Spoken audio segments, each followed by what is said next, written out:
Como sabéis, cuando se retransmite la palabra de Dios, aunque lo hacemos desde el principio, hay mucha gente que se conecta. Tenemos hermanos en Las Vegas, parte de una de nuestras iglesias allí en San Francisco. Decirles que hoy hemos abierto un nuevo lugar de culto en la ciudad de Orlando, en Florida, ¿sí? Así que ellos están en este momento en directo, también por primera vez con nosotros. Había hermanos por diferentes partes de la ciudad, pero nos hemos puesto de acuerdo, hemos alquilado una iglesia que no la usan a esta hora, y entonces es la primera vez que los hermanos de Orlando, allí en Florida, se juntan para seguir la retransmisión de este culto en directo.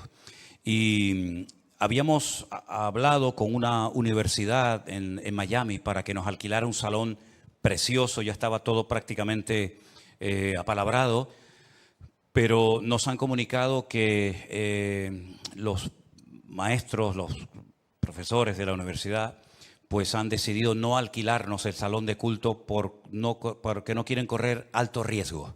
No quieren alquilar lugares para hacer reuniones porque está el ambiente un poquito caldeado, y entonces hemos tenido que posponer nuestras reuniones en esa universidad y estamos buscando otro lugar para, Dios mediante, comenzar también en breve en la zona de Miami, también reuniones con muchos hermanos que tenemos por allí.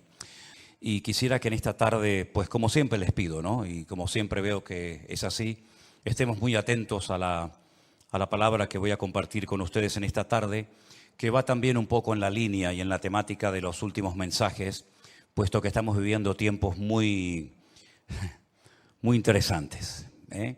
Y solamente la palabra de Dios es nuestra fuente fidedigna de información, y a ella nos ceñimos sabiendo que Dios todo lo que quiere que sepamos lo ha revelado y escrito en su palabra.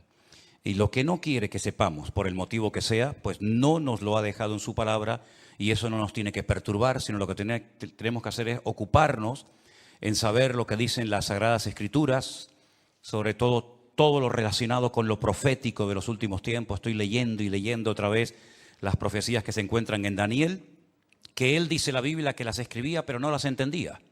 Incluso en algunas ocasiones se le dice: escríbelas, séllalas, porque esto no es para tu tiempo. Esto es algo que yo te revelo a ti para que quede registro, pero esto es algo que ha de acontecer en los últimos días, en los postreros tiempos. ¿Y quién no sabe que ya estamos en esos postreros días? Cualquier musulmán le pregunta si ellos saben que estamos en los últimos tiempos. A cualquier judío, a cualquier cristiano con dos dedos de frente, incluso a aquellas personas que no se definen como nada, pero te dicen, por ejemplo, cuando te los encuentras en la calle: esto va a reventar por algún lado, esto ya no aguanta más, algo va a pasar. Bueno, gracias al Señor, nosotros los creyentes podemos estar en paz en medio de la tormenta, porque sabemos lo que va a suceder, y para eso tenemos la palabra de Dios. Oramos en esta tarde, queridos hermanos, pidiendo la bendición de nuestro Dios para este mensaje.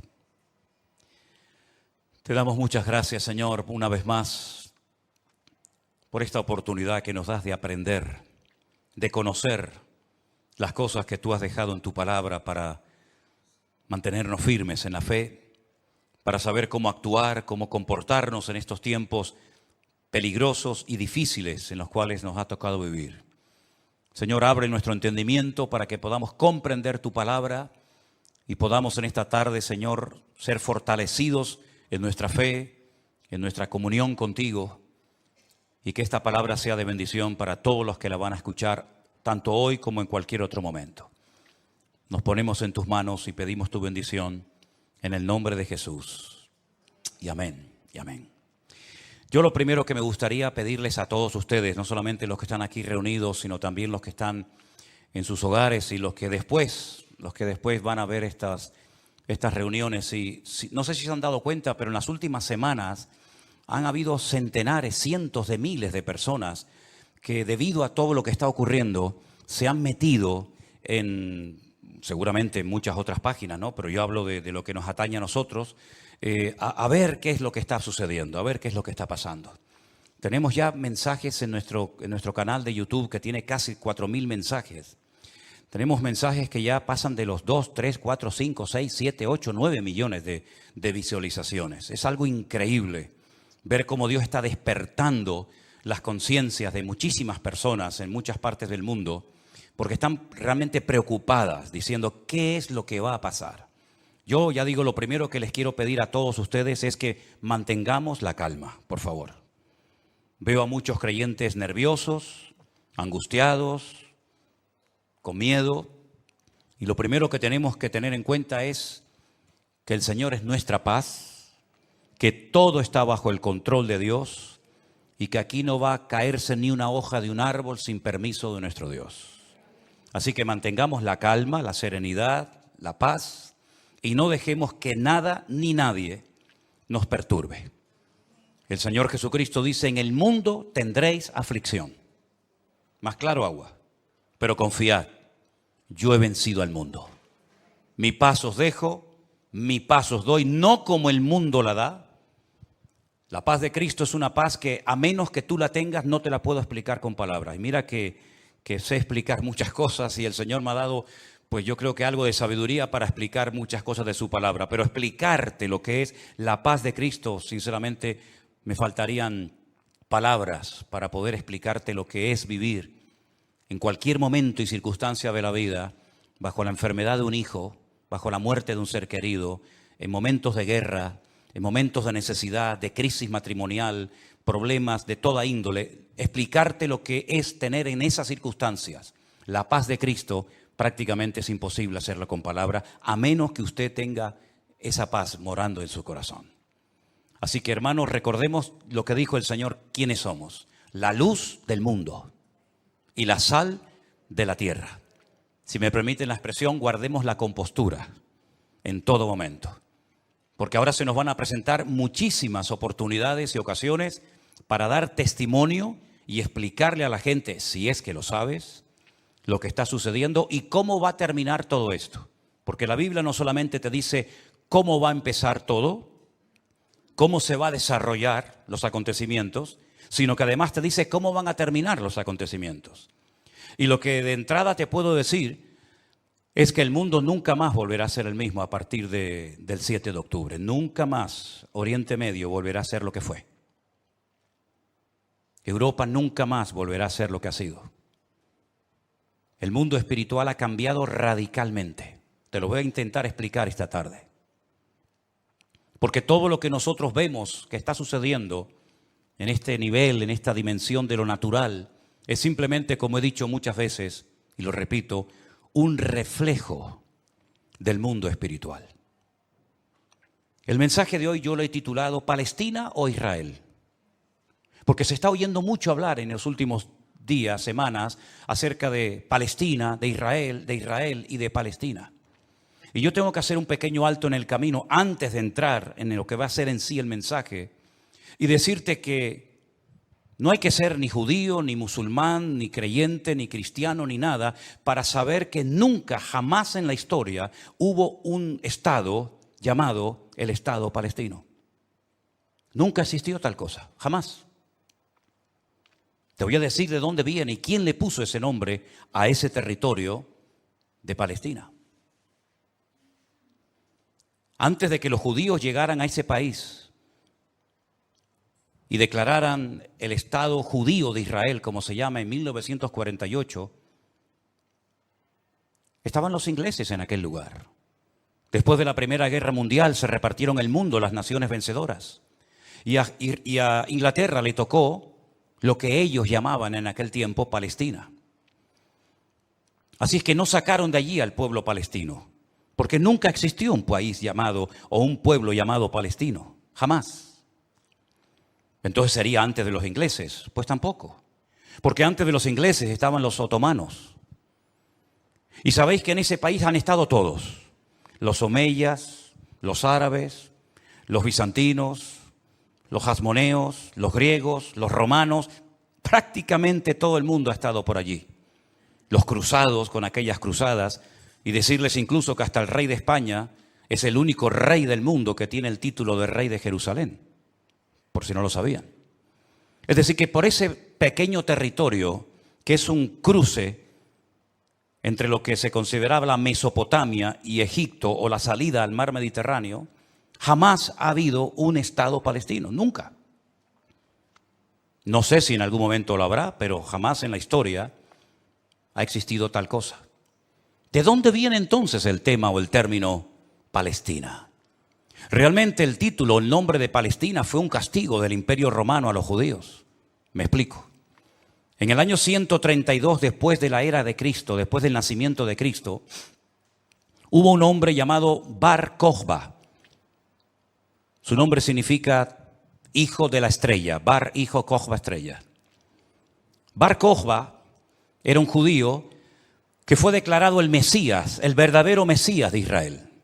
Ustedes saben que el sueño dorado de Israel ha sido la restauración de la monarquía con un rey descendiente de la tribu de Judá. Y este tal Bar Kokhba, el hijo de la estrella, fue apoyado de una forma tremenda por un rabino muy famoso de la época llamado Rabí Akiva. Rabí Akiva, haciendo una pésima interpretación de un texto del Antiguo Testamento donde dice que el hijo de la estrella, hablando del verdadero Mesías, reinaría, apoyó de una forma tremenda a Bar Kokhba y emprendió una rebelión en contra del Imperio Romano. Y durante un par de años logró crear, entre comillas, un pequeño, país independiente que era la región o la provincia del sur de Judea. Los romanos no le iban a permitir ni a Bar Kokhba ni a nadie que pisotearan a Roma, que humillaran a Roma.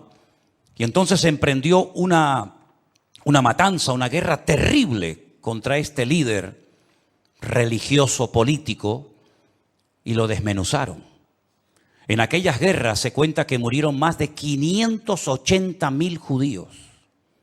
Una barbaridad. 580.000 judíos perdieron la vida, incluido el Bar Kokhba este. ¿Por qué se produjo esta rebelión?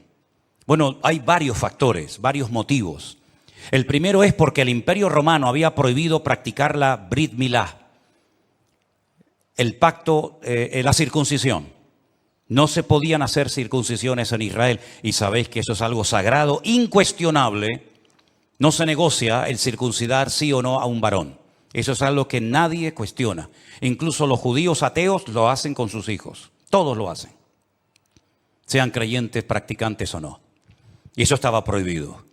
Estaba prohibido la celebración del Shabbat, el día de reposo para el pueblo de Israel en aquel tiempo.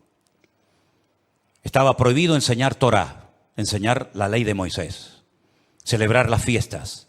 Y para colmo, como ya Jerusalén había sido destruida, totalmente destruida en el año 70 por el hijo del emperador Vespasiano, Tito, la destruyó y cumplió la profecía que Cristo había dicho en Mateo capítulo 24. ¿Veis todo esto? No quedará piedra sobre piedra que no sea destruida. En el año 70 se cumplió literalmente esa palabra profética que Cristo le había dicho a sus discípulos y que la encontramos en Mateo 24. Y la ciudad de Jerusalén fue destruida completamente, incluido lógicamente el templo. Los tesoros del templo, que eran incalculables, se llevaron a Roma. Y su padre, Vespasiano, construyó un templo, pero a la muerte, el famoso Coliseo Romano, que todavía lo pueden visitar los que quieran. Y para hacer una conmemoración de esta victoria, entrando o muy cerca del Coliseo Romano está el Arco del Triunfo de Tito, por donde les desfilaron las legiones romanas, humillando a los judíos que se los llevaban por miles y centenares a Roma para ser lanzados al circo romano, crucificados, etcétera, etcétera. No solamente ocurrió eso, sino que para más INRI, para más humillación, lo que hizo el emperador Adriano fue cambiarle el nombre a la ciudad de Jerusalén. Subió a lo alto de donde estaba el templo, que es el monte Moriah, donde actualmente está el Domo de la Roca y al lado la mezquita famosa de Al-Aqsa. Y allí puso un templo a Júpiter, una de las divinidades más adoradas y queridas de Roma. Y le cambió el nombre de Jerusalén por Aelia Capitolina.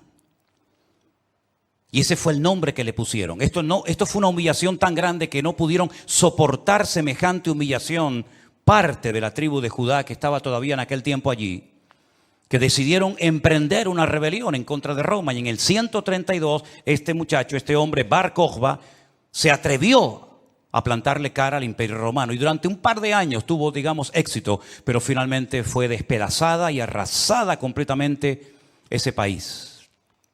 El rabino que la apoyó, El Rabí Akiva lo llevaron a Cesarea la Marítima. Digo la Marítima porque sabéis que en los tiempos de la Biblia había dos ciudades que se llamaban Cesarea, Cesarea de Filipo al norte y Cesarea la Marítima al lado del mar Mediterráneo. Y allí con peines de hierro al rojo vivo le arrancaron toda la piel y lo torturaron hasta la muerte a Rabí Akiva. Y ya se acabó cualquier otra posibilidad de rebelarse, de levantarse contra el Imperio Romano. Queda un pequeño reducto de judíos, rebeldes, pero bueno, ese es tema para otro día. Y entonces, para humillar más a ese país, para que nunca nadie pudiera recordar que un día hubo una ciudad llamada Jerusalén, que ahora se iba a llamar, ya hacía años que se llamaba Elia Capitolina, al país se le puso Filistea, tierra de filisteos. Y de ahí viene la palabra, el origen de la palabra Palestina. Fue un castigo de Roma a los judíos para que nunca más nadie pudiera echar de menos un país llamado Israel. Y esa es la historia del nombre Palestina. Y por allí, ya digo, han pasado todas las civilizaciones, culturas, religiones, imperios, cruzados, etcétera, etcétera. Pero nunca, a pesar de que Roma le puso a ese país Palestina o tierra de filisteos, jamás hubo un estado propio, gobernado, libre, independiente, llamado el Estado de Palestina. Jamás lo ha habido, nunca. Y no hay ni que ser cristiano para entender esto. Cualquier persona lo sabe perfectamente. Por lo tanto, cuando hace unos días un señor dijo que Jesús era palestino, yo le pediría a los que son de ese país que se pongan en contacto con su embajador o con su presidente y le corrijan a este señor, porque Palestina no existía en la época del Señor Jesús. Hay que decirle a este señor que Jesús era de la tribu de Judá.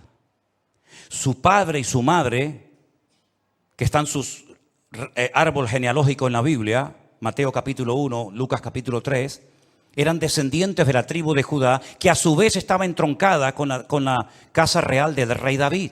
¿Y quién era David? Era de la tribu de Judá. Su papá se llamó Isaí. El padre de Isaí fue Obed. El padre de Obed fue Booz. Y Booz era el hijo de Rahab, que se casó con Salmón, que era del pueblo de Israel. Por lo tanto, Jesús era judío. Por eso lo circuncidaron a los 8 días. Por eso subía a Jerusalén 3 veces al año, para celebrar las fiestas que la Torá de Moisés indicaba que tenían que subir a Jerusalén. Por eso Jesús nunca fue a una mezquita. Siempre fue a sinagogas. Porque ni siquiera las mezquitas, el Islam, existía en la época de Jesús. Sino que tendrían que pasar más de 600 años, más de 6 siglos y medio, hasta que naciera el Islam.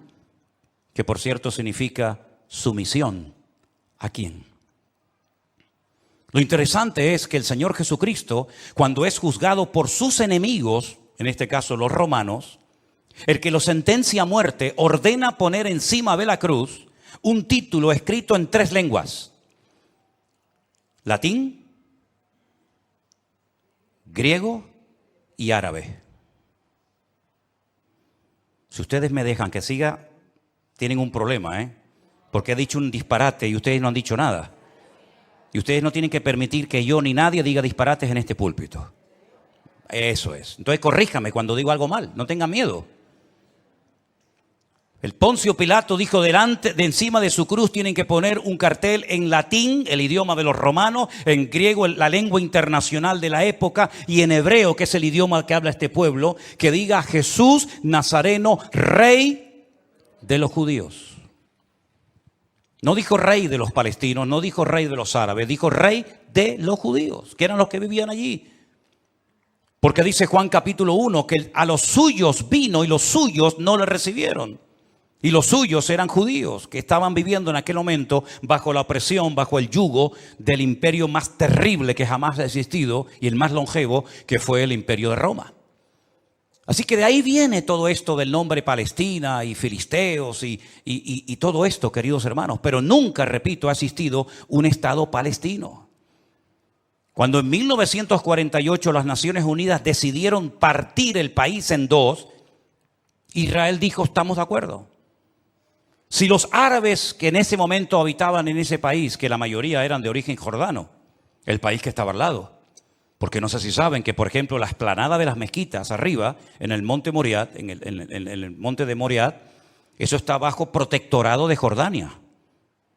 Y cuando tú ves a los ancianos caminando por las calles de la ciudad vieja de Jerusalén, la mayoría de ellos llevan un pañuelo de cuadraditos blancos y rojos, que es el pañuelo de Jordania. Porque Palestina no representa a nadie, sino ellos eran de origen jordano, ¿verdad? Y es interesante notar que Israel en ese año decidió quedarse con los territorios que las Naciones Unidas decidieron darle. Y los árabes dijeron rotundamente no, que yo digo, si hubieran sido listos en ese momento, hubieran dicho, vale, nos quedamos con la mitad y ya con la mitad, ya que es mía, después podemos hacer otro tipo de presiones, pero por lo menos ya tengo la mitad. Y es que si dices que no, al final no vas a tener ni lo que tenías. Durante todos estos años, desde 1948 hasta hoy, ese país siempre ha estado en guerra, o preparándose para una guerra, como dicen allí. Y la cruda realidad es que ese pequeño pueblo ha ganado todas las guerras, no ha perdido ni una. Ha desbaratado naciones tremendamente poderosas con un poderío militar espectacular. Y cada vez que gana, lógicamente, extiende el terreno. No podían entrar los judíos a la ciudad vieja de Jerusalén. ¿Saben la tortura que es para un judío estar viviendo en Jerusalén y no dejarte entrar a la ciudad de Jerusalén y poder acercarte y tocar el Kotel Hamarabí, el muro de los lamentos para orar a Dios? No podían hacerlo. Desde 1948, que entraron allí, hasta 1967, en la guerra famosa de los 6 días, los judíos veían de lejos. Por eso cuando ustedes van a Jerusalén se van a dar cuenta que las casas que están más en alto son las que le permitían al judío poder ver el monte del templo, porque no podían acercarse a tocarlo, ni a mirarlo. Y no solamente desde 1948, desde hace muchos siglos tampoco podían estar allí. Y al final recuperaron la ciudad de Jerusalén. Pero todas y cada una de estas guerras siempre ha cambiado la atmósfera, el mundo espiritual, siempre. Porque algo que tenemos que tener presente es que el mundo natural refleja lo que está pasando en el mundo espiritual, ni más ni menos. Y me gustaría con algunos textos de la Biblia demostrarles que el mundo espiritual es tan real como este mundo en el cual nos movemos tú y yo como pez en el agua. En el libro de Daniel, en el Antiguo Testamento, este hombre está cautivo en Babilonia. Las tribus del sur, Judá y Benjamín, han sido derrotadas, han sido humilladas por las tropas de un tal rey Nabucodonosor. Son llevadas cautivas por 70 años a Babilonia. Algunos se preguntarán, ¿y por qué fueron llevados cautivos a Babilonia justamente 70 años? Bueno, primeramente por su desobediencia, por su rebeldía, por no haber querido arrepentirse. Muchas veces el Señor le mostró a Ezequiel en visión los pecados terribles que ellos hacían en la intimidad, que nadie los sabía, pero que Dios los conocía perfectamente. Y dice que se lo llevaba en visión y le decía, métete por el agujero de esa pared y mira lo que están haciendo ahí adentro, a ver si no son dignos de mi ira y de mi juicio, ¿verdad? Y por 70 años son llevados a Babilonia para que la tierra descanse en una celebración que todavía, en una ley que todavía los religiosos, los agricultores religiosos practican, otros no. Y es la ley de la Shemitah. La Shemitah es una ley que obliga al agricultor, al que se dedica a los labores del campo, a dejar reposar la tierra un año entero. No se puede trabajar la tierra. Nosotros estuvimos este año, creo que fue este año, el año pasado, y veíamos muchos campos muy bonitos, muy bien arados, muy bien trabajados, y otros campos totalmente como abandonados, llenos de malas hierbas, y nos decían, estos son los campos de los agricultores religiosos que no van a trabajar durante este año, por la ley de la Shemitah, que es el descanso de la tierra. Dios preparó un día a la semana para el descanso del hombre, para que usted no sea una máquina de trabajar y trabajar y trabajar, sino que también reconozca que hay un Dios que creó el universo, la tierra, y nos da la familia y los hijos para disfrutar, y no que usted se ponga con 70, 80 o más años de la vida y lo único que ha hecho en toda su vida es pagar deuda, comprar cosas y trabajar como un esclavo, y al final se le fue la vida trabajando Cuando el Señor dice, detente, cesa toda actividad y descansa como mínimo tú, tus empleados, tus bestias, tus animales durante un día a la semana. Y así reconocen la obra creadora de Dios y así renuevas tu fuerza para empezar una nueva semana con la bendición de Dios. Pero también la tierra, el Señor la cuida, porque dice la Biblia que la tierra es de Dios, no es del hombre. La tierra de Israel no es de los judíos. La tierra de Israel, ese territorio tan pequeñito, no es de los palestinos. ¿Quién es el dueño de la tierra? Es Dios, lo dice en su palabra. Del Señor es la tierra y su plenitud. Y dice la Biblia que durante los 490 años que vivieron allí cuando entraron con Josué, nunca cumplieron la ley del reposo de la tierra. Por lo tanto, la tierra necesitaba descansar 70 años. 70 por 7, ¿cuánto es? 490. Después de los 70 años de cautiverio, logran volver otra vez a su país, restauran el muro, restauran la ciudad, restauran el templo, vuelven otra vez a la vida normal, digamos. Pero sin embargo, antes de salir, hay un hombre llamado Daniel que escribió un libro extraordinario, donde él nos habla de cosas que habían ocurrido, que les habían llevado a esta situación terrible, y cosas que iban a ocurrir en el futuro. Pero una de las cosas que Daniel cuenta muy interesante es el conflicto, la guerra, la realidad del mundo espiritual. Por ejemplo, podríamos leer muchos pasajes, pero en Daniel capítulo 10, a partir del versículo 12, la palabra de Dios dice así. Entonces me dijo, Daniel, no temas, porque desde el primer día que dispusiste tu corazón a entender y a humillarte en la presencia de tu Dios, fueron oídas tus palabras y a causa de tus palabras yo he venido. Está hablando con un ángel que se le ha presentado a Daniel, ¿sí? Mas el príncipe del reino de Persia se me opuso durante 21 días. Pero he aquí Miguel, uno de los principales príncipes, vino para ayudarme y quedé allí con los reyes de Persia.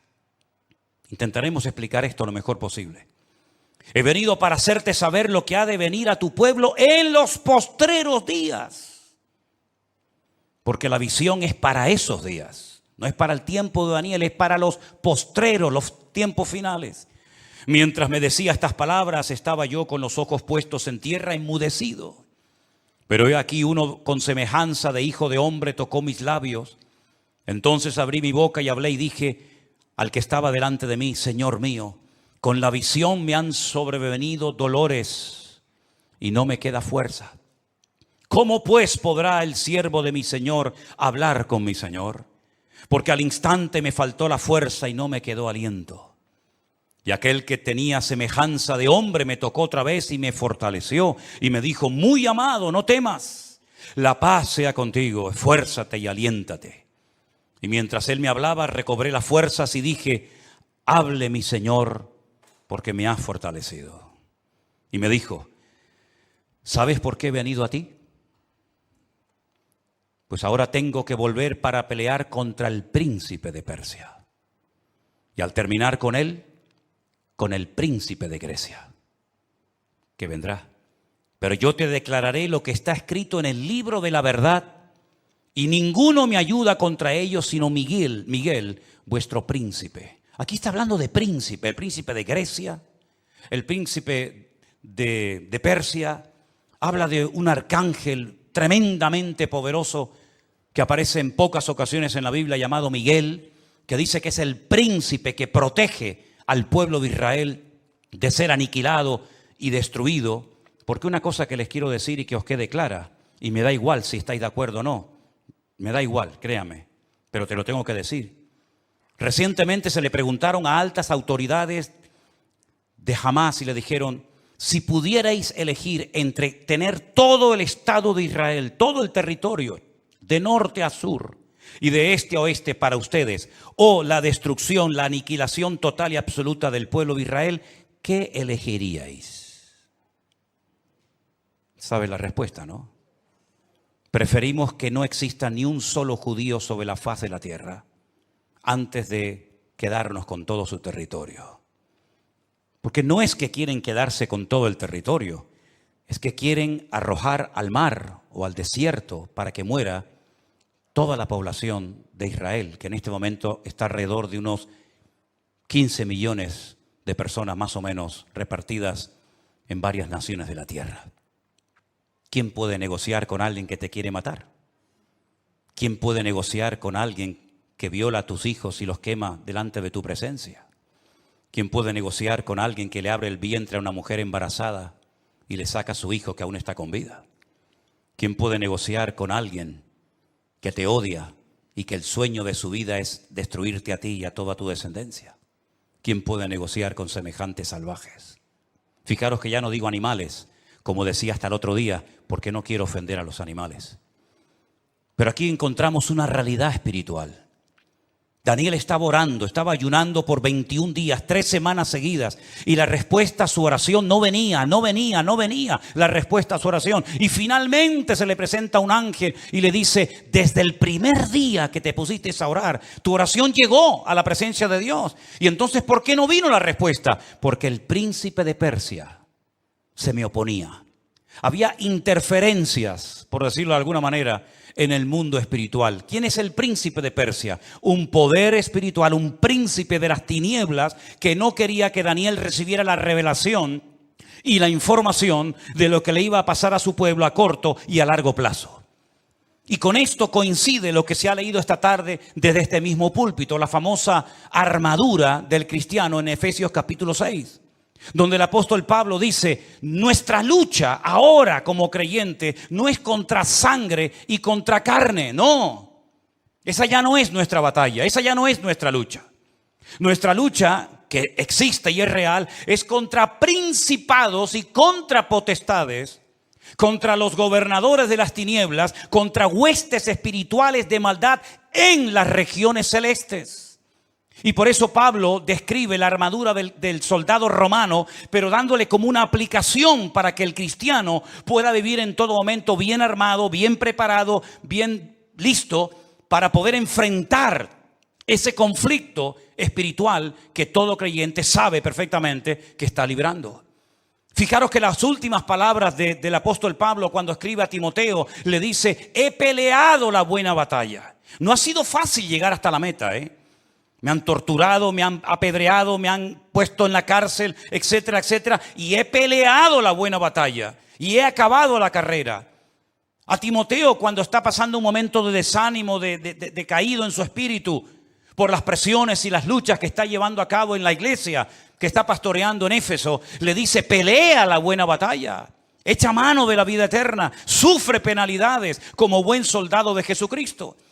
Yo sé que por ahí se ha predicado un evangelio aguado, un evangelio donde ven a Cristo y todos los problemas se te van a solucionar. No es verdad. Dios te va a dar gracia, paz y fortaleza en medio de los problemas. Pero muchos problemas no van a desaparecer por el hecho de que ahora usted se ha convertido a Cristo.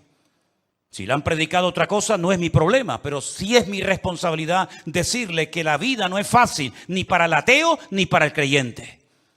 Y dice la Biblia que cuando sale el sol calienta buenos y calienta malos. Y cuando hay guerras mueren buenos y mueren malos. Y cuando hay un naufragio mueren cristianos y mueren ateos. Y cuando hay un atentado, cuando hay un terremoto o cuando hay un tsunami mueren cristianos, mueren blancos, mueren ricos, mueren todos. Porque es parte de la vida. Pero en medio de las tormentas y sufrimientos de la vida, nosotros sabemos que el Señor está a nuestro lado.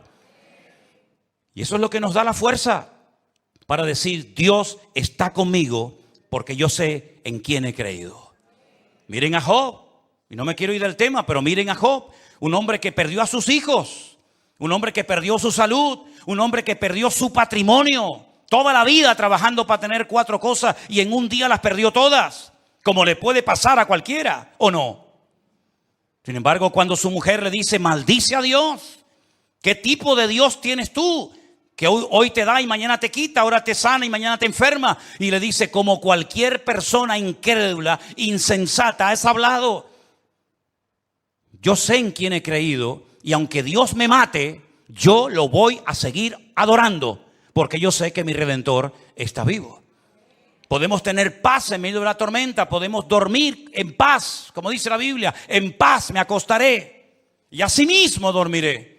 Porque solo tú, Señor, me haces vivir confiado. Y aunque un ejército acampe contra mí, no temerá mi corazón.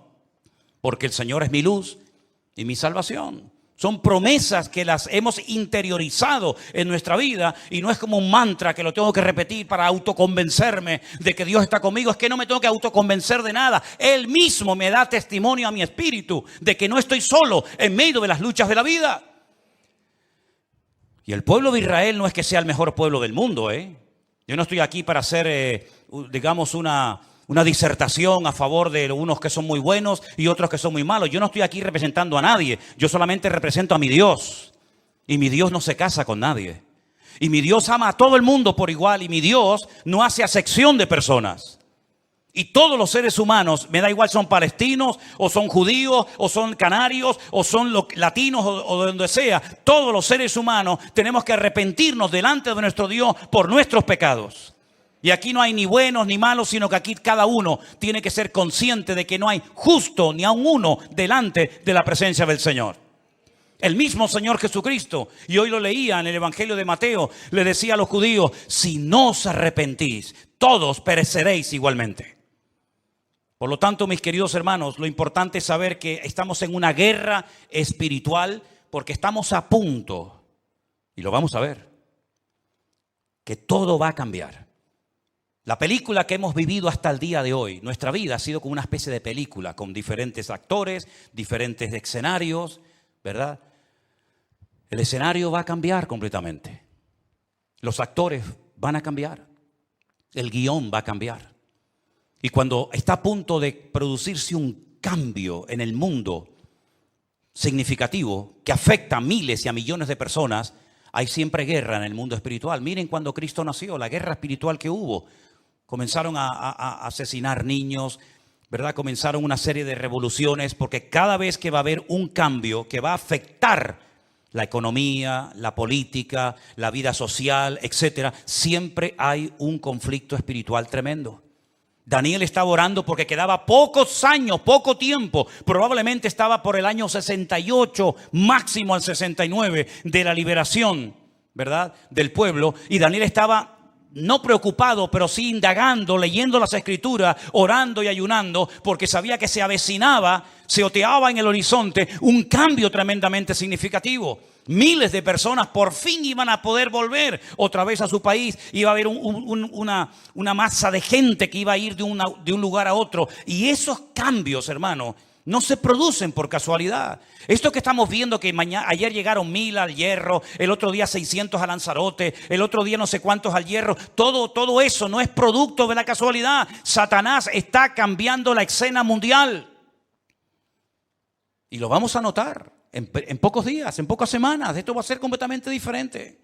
Y los que tengamos la oportunidad y el privilegio de volver a Israel, porque vamos a volver a Israel, no nos vamos a encontrar al Israel que hemos conocido por más de 20 años.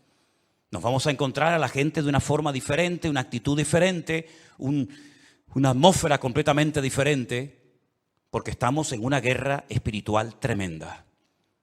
Cuando se lee la famosa armadura del cristiano, se enfatiza mucho que la espada es la palabra de Dios, el yelmo o el casco del soldado representa la salvación, el escudo representa la fe. Pero si ustedes prestan atención a esa armadura de la cual Pablo nos está hablando aquí en Efesios capítulo 6, lo primero que él hace cuando escribe la carta es orar para que los ojos de vuestro entendimiento sean alumbrados y tengáis espíritu de sabiduría y de revelación en el conocimiento de Él. Pablo dice que a los incrédulos Satanás les cegó el entendimiento. Y uno dice, ¿cómo? ¿Cómo es posible que gente tan inteligente, capaz de hacer cosas tremendas, cuando le hablas de la Biblia no se enteran de nada?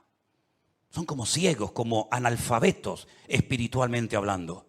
Capaz que el tipo es un matemático, un científico espectacular, pero cuando le hablas de las cosas del reino, de las cosas espirituales, dice que para él son locura, no las entiende. Yo incluso he hablado con muchísimos rabinos judíos que se saben libros de memoria de la Biblia y les he hablado, por ejemplo, de Daniel y me dicen literalmente, no entiendo lo que estoy leyendo, no lo entiendo. Uno se queda sorprendido porque se cumple lo que dijo Isaías. Dale esto al que sabe leer y te dirá, no lo entiendo. Y Pablo dice que esta armadura representa la verdad, la justicia, la paz, la fe, la salvación y la palabra de Dios. Fíjate qué palabras tan interesantes. Dice que ceñid vuestros lomos con la verdad, con la coraza de justicia, calzados los pies con el apresto del evangelio de la paz, coger el escudo de la fe, tomad el yelmo de la salvación y la espada del Espíritu, que es la palabra de Dios. Estas 6 cosas, estos 6 elementos están en el punto de mira de Satanás para arrancarlos de nuestra sociedad de un plumazo. Quiere cambiar la verdad en mentira y convertir la mentira en verdad. Si no, sal por la calle hoy en día y pregunta cosas que tienen que ver ya no con la fe, sino con el sentido común. Y te vas a dar cuenta que hay gente que cree en mentiras, creyendo 100% que son grandes verdades. Y las grandes verdades las cuestionan y las echan a un lado porque dicen, eso no es verdad, eso es mentira. Esa es una de las estrategias del diablo, bombardear, dinamitar las escuelas, las universidades, incluso también, como no, las iglesias, la familia, los gobiernos, la política, el arte, la pintura, la literatura, todo, para que al final la sociedad siga creyendo más en las mentiras que en las verdades. ¿Quién enseñó que para ir al cielo hay que explotarse? Es una gran mentira. Pero 1.000 millones creen que es una gran verdad. Aquí vino hace poco una persona que me decía, ¿cómo es posible que ustedes crean que la tierra es redonda si la tierra es plana? Y decía, pero ¿me está hablando en serio este hombre? Quiere quitar la verdad y convertirla en mentira. La justicia la quiere convertir en injusticia. De hecho, muchas veces hay más sentido común, más sentido de la justicia en la calle, en la sociedad, hablando en una cafetería o en un bar, que cuando ves un acto supuestamente de justicia, que es una tremenda injusticia. Cuando a una persona se le meten en su hogar y no los puedes echar porque no tienen dónde vivir. Y no les puedes cortar la luz y el agua porque es un delito si le corto a un ocupa en mi casa la luz y el agua. Que han convertido la justicia en injusticia. Ya no tiene derechos el propietario, ahora tiene derechos el que usurpa la propiedad ajena. ¿Eso es una justicia? ¿Eso es justicia? Quiere cambiar la paz en guerra, cosa que sabe hacer perfectamente. La fe en incredulidad, la salvación en muerte y en desesperación eterna, y la palabra de Dios por cualquier cuento que cuenten por ahí, dándole más credibilidad a las mentiras que al libro eterno llamado Biblia o palabra de Dios. ¿Qué te parece? Estamos viviendo en tiempos peligrosos porque dice Daniel capítulo 7 verso 2 que los vientos han comenzado a soplar en el gran mar. Miren ese versículo. Daniel dijo, miraba yo en mi visión de noche y he aquí que los 4 vientos del cielo combatían en el gran mar. En la Biblia, el gran mar es el mar Mediterráneo. Es el mar que toca muchos países europeos y también del norte de África. ¿Y de dónde se levantará un personaje siniestro que tendrá un poder tremendo? Económicamente hablando, políticamente hablando, económicamente hablando, del antiguo territorio que ocupaba el reino de Roma. Todo lo que es el norte de África, parte de Oriente Medio y todo lo que es Europa, hasta lo que se conoce como finis terrae, el fin de la tierra para los romanos hace 2000 años. Y dice que en ese gran mar, él vio como 4 vientos, que son demonios, comenzaban a soplar de tal manera que comenzaron a levantarse animales. El resto del capítulo no lo voy a leer, pero dice que comenzaron a levantarse animales. Se levantó un leopardo con alas, se levantó un oso con unas costillas en la boca, se levantó un león con alas, se levantó una bestia indescriptible de esa zona donde soplaban los 4 vientos Y comenzaron a levantarse esos animales que representaban imperios, poderes políticos que iban a afectar la vida de miles y de millones de personas a lo largo de la historia. ¿Cómo podía saber ese hombre cuando todavía no existían ni los medos persas, ni los griegos, ni los romanos, que se iban a levantar esos imperios siglos antes de antelación? Es que la Biblia se anticipa en el tiempo y en el espacio, demostrando que Dios es un Dios veraz y que siempre sabe lo que va a suceder porque Él controla la historia. ¿Cuántos dicen amén? Y vemos varios vientos en la Biblia.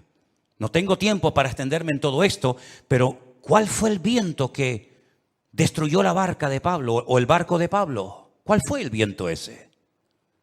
Es el viento que golpeó contra un creyente, contra un representante del cuerpo de Cristo, el Euroclidón. El Euroclidón destrozó la nave de Pablo y Pablo tuvo que ir a tierra a calentarse y a salvar la vida. Ese viento soplará. Son nombres de la mitología griega. El Aquilón, el Austro. Son vientos que se mencionan, por ejemplo, en el libro del Cantar de los Cantares. Métanse y estudien las direcciones de estos vientos. Generalmente los vientos, depende del viento, suelen ir en una misma dirección, pero llegará un momento en el que se producirá como una especie de huracán, ¿verdad? Donde hay vientos de norte, de sur, de este, de oeste, y es imposible navegar de esa manera. Es imposible navegar con 4 o 5 vientos diferentes. Y eso es lo que va a pasar en los últimos tiempos. Representa la lucha del mundo espiritual con nombres de vientos que aparecen en la Biblia. Y esos vientos se van a llevar a cabo en una zona geográfica en la que tú y yo también vivimos. Y por eso Europa va a ser afectada grandemente en los últimos tiempos. ¿Qué es lo que hay detrás de todo esto? No es una lucha de unos contra otros simplemente. Es una lucha de Satanás contra Dios y su palabra. Ni más ni menos. ¿Quién puede más? ¿Alá o el Dios de ustedes? ¿Quién puede más? ¿El Corán o vuestra Biblia o Torá? Es una lucha de tipo espiritual. Y si no estamos velando y orando, no vamos a saber cómo comportarnos, cómo actuar en este tiempo. Porque algo muy importante, que lo vamos a ver ahora en un momento en la pantalla, es cómo Satanás a lo largo de la historia, como una especie de camaleón, si me permiten, ha ido adaptándose a los tiempos, a las culturas, a las tradiciones, y de esa manera ha ido preparando el escenario para esta escena final que tenemos en el horizonte. Todavía la guerra fuerte que nos habla Ezequiel 38 y 39 aún no ha empezado. No es esta que estamos viendo ahora. Todavía viene otra peor, para que lo sepan. Cuando Gog, príncipe de Mesec y Tubal, vienen del norte con 200 millones de soldados para destruir al pueblo de Israel. Porque de esta Israel volverá a salir con muchas pérdidas humanas, con mucha sangre derramada, pero aún viene la peor, que la Biblia dice en qué momento se va a producir, qué naciones van a intervenir, por dónde van a atacar, cómo va a terminar, cuánto va a durar, etcétera, etcétera. Pero tengo una lista que se la voy a poner ahí en la pantalla. Espero que estas características del diablo de los últimos tiempos las tengan en cuenta, porque esta es la forma como Satanás ha decidido actuar en nuestra generación. Primero, lograr los objetivos deshumanizando a la humanidad. Eso ya es una realidad entre nosotros. El objetivo, lo que se pretende alcanzar, está por encima de cualquier precio de vida humana. Si mueren 1000, da igual, traemos otros 1000. Si son 10.000, traemos otros 10.000. Es como cuando los romanos estaban al pie de la montaña de Masada. ¿Se acuerdan en Masada, en el desierto de Judea? Dice la Biblia que había arriba en Masada un reducto de judíos que no querían rendirse. Ellos rodearon la muralla de Masada y comenzaron durante años y años y años a echar tierra para construir una rampa que todavía se puede ver, y por esa rampa subieron ¿cómo se llama? El aparato ese de madera grande. ahora ya lo diré. 4 años preparando esa rampa para poder subir arriba. Dice la Biblia que la iglesia es columna y baluarte. Ahí está, ya me vino. El baluarte. El baluarte era esa torre de madera que iban arrastrando los esclavos. Dentro iba llena de soldados y cuando llegaba arriba se abrían las compuertas y salían para atacar. 4 años preparando esa rampa de tierra. ¿Cuántos murieron? Miles, miles. Muchos de los que estaban trabajando al pie de la montaña eran familiares, conocidos, vecinos o amigos de los que estaban arriba, rodeados por las legiones romanas. Hay una película de Peter O'Toole que se llama Masada. Véanla para que vean la historia. Qué interesante. Mataban a 200, 300 esclavos, traían más y traían más. El objetivo es lo principal. No importa cuántos mueran para alcanzar el objetivo. Esa es una estrategia del diablo que le está saliendo de maravilla. Y es la misma estrategia que están utilizando estas personas hoy en día. El fin justifica a los medios. La vida humana no tiene ningún valor. El objetivo es lo principal. Número 2. La ambición prevalece por encima del respeto a la vida. Voy a conseguir mi objetivo y alcanzar mis metas a toda costa. Me da igual si tengo que torturar, matar, me da exactamente igual. La ambición, la arrogancia de mi corazón es tan poderosa, es tan fuerte, que si tengo que hacer lo que haga falta, lo hago. Número 3. Alcanzar lo divino, olvidando lo humano. Si para ir al cielo y tener las 90... que dicen que voy a tener allá arriba, tengo que asesinar a todos estos, estoy dispuesto a hacerlo, porque lo divino, lo que yo creo que es lo divino, prevalece sobre lo humano. Una estrategia diabólica terrible. Cuando hace unos días vi en un reportaje que hicieron y le preguntaban a unos niños de entre 8 o 10 años, ¿qué quieren ser cuando sean grandes? Y decían, nosotros queremos ir al cielo. Por eso queremos prepararnos y convertirnos en mártires. Una criatura que lo que tiene que hacer es jugar y disfrutar de la vida. Lo divino ha desplazado toda racionalidad o todo raciocinio. Es el mundo al revés. La tecnología de la desinformación. España es número 1 en esto, España es capaz de ponerte una imagen que no tiene nada que ver con lo que está hablando. De hecho, ha habido a veces en varias cadenas de televisión en España que están hablando de un conflicto X, de una situación cualquiera que sea, y ponen unas imágenes de hace años que no tiene absolutamente nada que ver con lo que ellos están contando en ese momento. Como tienen el poder de quitar, de poner, de añadir, de etcétera, y cuando venga la inteligencia esta que llaman, ¿cómo es?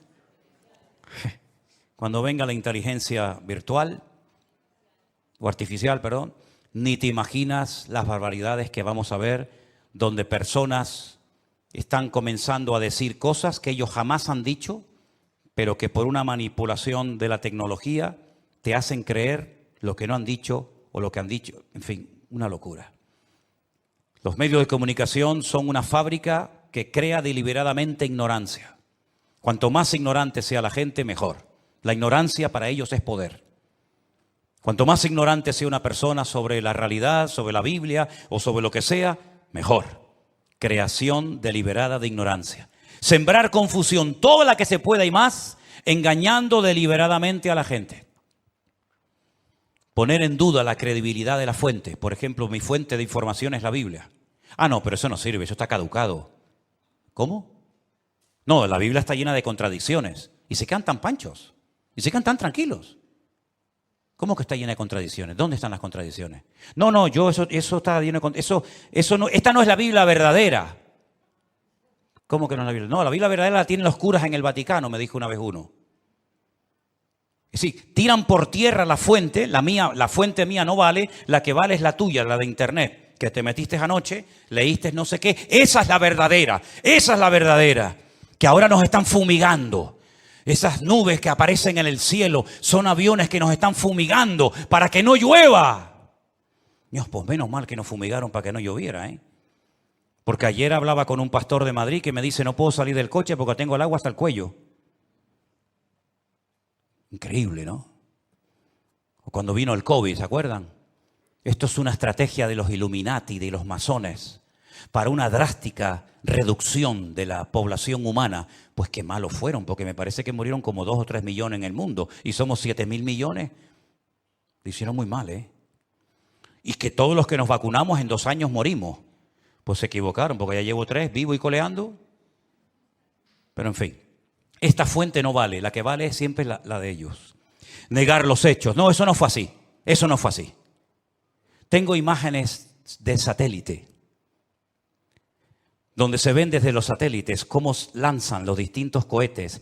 Y más de 550 cohetes lanzados desde la Franja de Gaza, no uno como el del otro día, 550 cohetes han caído dentro de la Franja de Gaza. No, pero eso es manipulación. Eso es manipulación. Bueno, producir ignorancia manipulándolo todo, pervertir las prioridades. Como aquellos que estaban construyendo un edificio tan grande, tan grande, tan grande, que dice que se tardaba 1 año en subir un bloque desde abajo hasta arriba. Y cuando iban por el camino, iban tan agotados que caían, se mataban. Y entonces la gente comenzaba a llorar y decía, pobrecito, no lloro por él, lloro por el ladrillo que no logramos ponerlo arriba. Lloraban más por el ladrillo que se había perdido que por la persona, por la vida que se había perdido. Hermanos queridos, vivimos en un mundo loco, al revés y patas arriba. Y permítame decirles que esto no ha hecho más que empezar. Nosotros como cristianos y como hijos de Dios no tenemos que tener ningún temor, porque ya sea que vivamos o muramos, somos del Señor.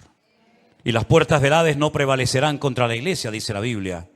E Israel no porque sea el mejor país del mundo, sino porque Dios tiene un pacto y unas promesas con ese pueblo, y Dios lo hace por honor a su nombre, va a proteger a esa nación. Dios ama a todo el mundo por igual, y todo el mundo necesita arrepentirse y humillarse delante de la presencia del Señor. Porque aquí el gran problema es que al Señor Jesucristo lo rechazan por todas partes. Pero ojo, también los católicos rechazan a Jesús, ¿eh? Cuando usted le da más culto a su madre que a Jesús, usted está rechazando a Cristo. Cuando usted le da más prioridad a la madre que al hijo, usted está blasfemando el nombre de Dios. Ay, no diga eso, pues ¿qué quiere que le diga? Cuando usted le da más honra, más culto, más reverencia a la criatura que al Creador, usted está haciendo exactamente igual que aquellos que no quieren saber nada del Señor Jesucristo. Porque el Señor Jesucristo dijo, separado de mí, nada podéis hacer. ¿Tú crees que lo que tú has conseguido en la vida a Dios le impresiona? Dime la verdad. ¿Tú crees sinceramente que lo que tú has conseguido con sudor y lágrimas durante toda tu vida, Dios lo necesita? ¿Te lo vas a llevar en la caja cuando llegues a la otra vida? A Dios le impresiona. Ay, todo lo que tiene. Dios tiene 1000 veces más cosas que tú.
Por lo tanto, Dios no necesita nada de nosotros. Somos nosotros los que le necesitamos a Él. Porque ya el Señor Jesucristo lo dijo, separados de mí, nada podéis hacer. Y esta realidad espiritual en la que estamos viviendo tú y yo hoy en día, la única forma de mantenernos firmes en el día malo, y ya empezó el día malo para nosotros. Mira, Moisés tuvo su día malo, Salió a dar una vuelta y se cargó a un hombre. Ese fue el día malo de Moisés. Pedro tuvo su día malo cuando aquella chica lo apuntó con el dedo y le dijo, tú eres uno de ellos. Y él le negó. Ese fue el día malo para Moisés, para Pedro.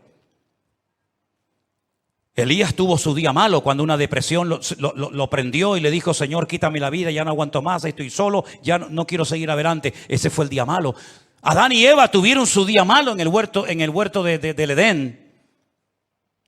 Pero tarde o temprano todos tendremos nuestro día malo. Y dice la Biblia, para que habiendo acabado todo, estar firmes. Y la única manera de poder estar firme y no caer en depresión, en desánimo y en tantas cosas que se hacen, es poniendo la mirada y la confianza solamente en nuestro Dios. Yo por eso he aguantado más de 40 años como cristiano. Porque los cristianos me han dado muy buen ejemplo y me han ayudado mucho. Pero los peores ejemplos que me han dado la gente en esta vida justamente también han sido los que se llaman cristianos. Y en las iglesias he sido muy bendecido y muy bien tratado, pero también he sido muy cuestionado y criticado. Pero ¿saben qué? Yo no me convertí a ustedes. A mí no me cambió la vida ningún pastor, ningún reverendo, ninguna iglesia. No, a mí me cambió la vida mi Señor Jesucristo. Y cuando ponemos nuestra mirada en los hombres nos llevamos grandes desilusiones en la vida.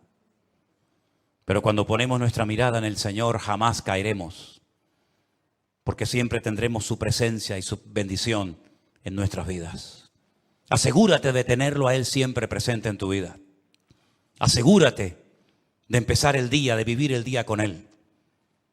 Parece mentira, ya estamos a finales de octubre, Se nos fue otro año prácticamente. ¿Y cómo va a terminar el año? Antes del 7 de octubre, todo era diferente. A partir del 7 de octubre, todo ha cambiado. Ayer cuando veía 34 líderes mundiales, incluido...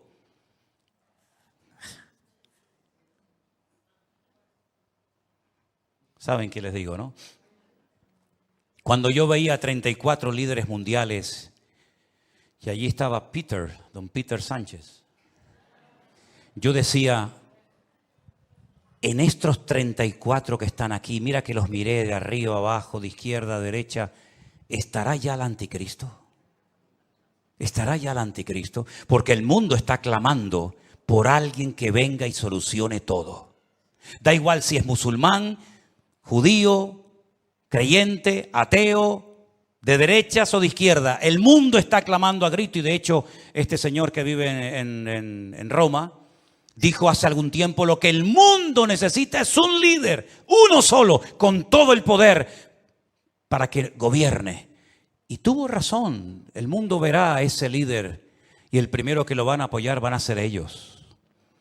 Y yo me preguntaba, ya digo ayer,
esa reunión de 34 líderes mundiales, ¿estará aquí en medio de ellos este personaje siniestro? Porque esto se tiene que arreglar de alguna manera. Cada vez que empieza una guerra, sobre todo de Israel, siempre a los pocos días se reúnen o en el Cairo o en cualquier país para decir, sí, ahora no empiecen así, me parece, creo que es aquel, me parece, no. Siempre ahora todo el mundo se lleva las manos a la cabeza. Hay que parar esto como sea. Hay que pararlo antes de que entren los del norte. El único que puede traer paz a la tierra es el príncipe de la paz, que por cierto no fue invitado a esa reunión. Los ciegos guiándolos a ciegos. Cuando todos los que están ahí deberían de haber dicho, hagamos una oración y démosle gloria a Dios, para que Dios nos ayude a solucionar los gravísimos problemas que tenemos y que no sabemos cómo solucionar. ¿Vieron el último discurso del presidente de Salvador, Bukele? ¿Lo vieron? ¿Lo oyeron? Qué interesante. Qué interesante. Empezó su discurso diciendo, quiero dar toda la gloria a Dios. Uno de los países más violentos del mundo, donde todos los días había cantidad de asesinatos, de crímenes, de secuestros tremendos. Se ha convertido en uno de los países más seguros del mundo. Ya no hay delincuencia, ya no hay robo, ya hay una tranquilidad en las calles tremenda. Y una de las cosas que dijo ese presidente en ese discurso fue, le pedimos sabiduría y revelación a Dios. En una semana solucionamos todos los problemas, no murió absolutamente nadie. Y el país más peligroso del mundo, en proporción a otros, se ha convertido como botón de muestra de otras naciones de la tierra. Pero cuidado con quitarle la gloria a Dios, porque en el momento en el que le quitemos y le robemos la gloria a Dios, puede volver otra vez el enemigo a traer sangre a nuestras ciudades. Qué ejemplo tan grande, ¿no? ¿Cómo me gustaría a mí ver en España? Me imagino que a ustedes, venezolanos, colombianos, cubanos, argentinos, ¿verdad? ¿Cómo nos gustaría ver a todos y a cada uno de nosotros que antes de hacer una reunión para intentar solucionar un problema dijeran, bueno, vamos a hacer una cosa. Vamos a orar, vamos a pedir la bendición de Dios para que Dios nos dé sabiduría y salgamos de este lugar sabiendo lo que tenemos que hacer. ¿Creen ustedes que a Dios no le agradaría que lo invitaran a una reunión para que Él les diera sabiduría a toda esa gente? Por supuesto que sí, pero me parece que no lo vamos a ver. Me parece que no lo vamos a ver. Así que, hermanos míos, cierra tus ojos en esta tarde y vamos a decirle, Señor, nosotros sí te queremos. En estas reuniones no te quieren, pero nosotros sí te queremos, porque te necesitamos más que nunca y queremos que tú traigas primeramente paz a nuestras vidas, paz a nuestros hogares y sobre todo que te vean a ti y te reconozcan a ti, el único Dios vivo y verdadero, porque es la única manera de que podamos, como dice la Biblia, vivir reposadamente. Te damos gracias, Señor, en esta tarde por tu palabra. Te doy gracias porque sabemos que en esta lucha la victoria es nuestra, porque Cristo ha vencido al enemigo y tu victoria, Señor, prevalece por encima de todo. Te ruego, Señor, en el nombre bendito de Jesús, por esta situación, por este caos tremendo, que nadie sabe cómo pararlo, nadie sabe cómo solucionarlo. Pero yo te ruego, Señor, por tus hijos, por los que te han recibido, por los que han creído en ti, Señor, que esos son tu verdadero pueblo, Señor. Me da igual si son judíos o gentiles, los que te han recibido en sus corazones, te pido que los guardes, los bendigas, los fortalezcas y que nos mantengamos firmes en estos tiempos difíciles y peligrosos en los que nos ha tocado vivir. Guarda a nuestros hijos, Señor. Queremos también hacer una oración especial pidiéndote por todas esas criaturas, esos niños pequeñitos y sus padres que han sido llevados de una forma cruel, terrible. Señor, que vuelvan todos y cada uno de ellos, Señor, cantando y alabando y dándole gloria a Dios. Señor, en el nombre de Jesús, tú no tienes ningún problema en resolver nuestros problemas si te pedimos ayuda. Por eso, Señor, métete en nuestra familia, toca la vida de nuestros hijos, toca la vida de los líderes del mundo para que te reconozcan y clamen a ti, Señor. Faraón pidió ayuda y la recibió. Nabucodonosor pidió ayuda y la recibió. Señor, te pedimos que toque los corazones, que te lleves corazones de soberbia, de piedra, y traigas humildad y arranques las mentiras a las que se agarran millones de personas, porque la única verdad eres tú, Señor Jesús. Gracias por tu paz y por tu presencia en nuestras vidas. En el nombre de Jesús. Amén y amén. Nos ponemos de pie, mis queridos hermanos. Si tú dispusieres tu corazón y extendieres a Él tus manos, levantarás tu rostro limpio de mancha, será fuerte y nada temerás. Te acostarás y no habrá quien te espante,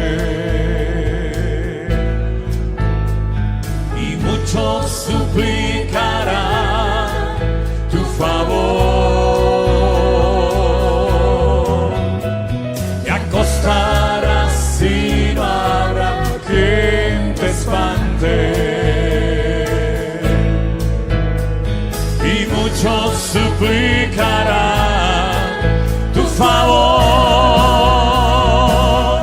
Tendrás confianza, porque hay esperanza.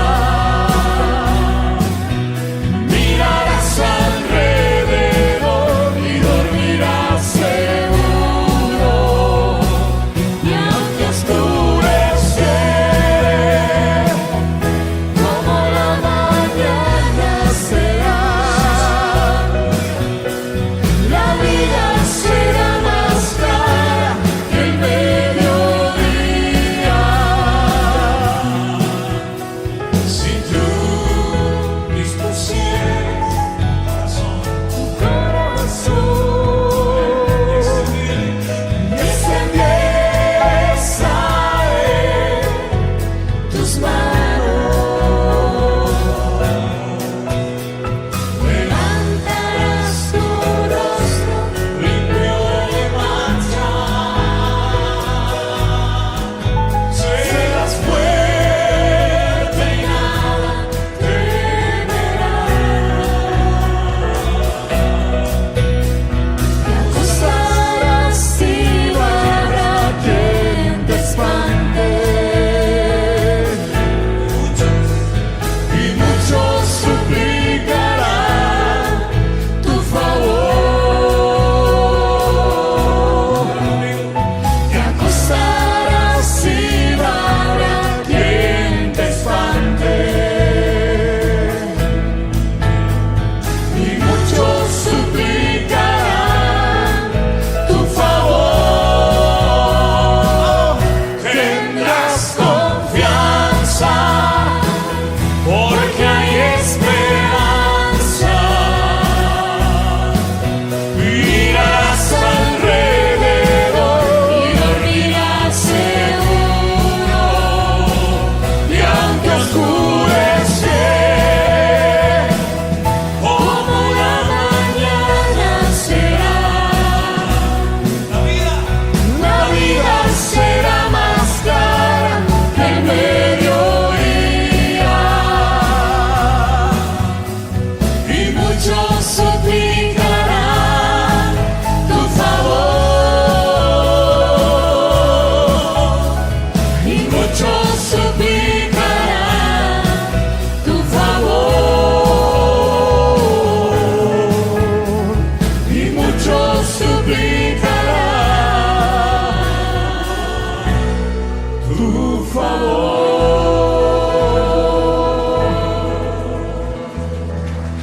Amén.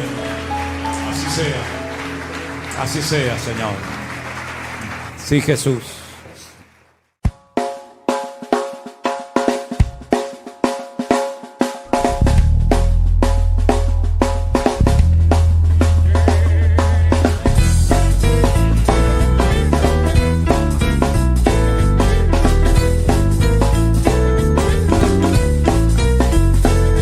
Tiene roto el corazón. que aprender a descansar en Dios. No importa lo que te dijeron, no importa lo que te hicieron, tienes que aprender a descansar en Dios.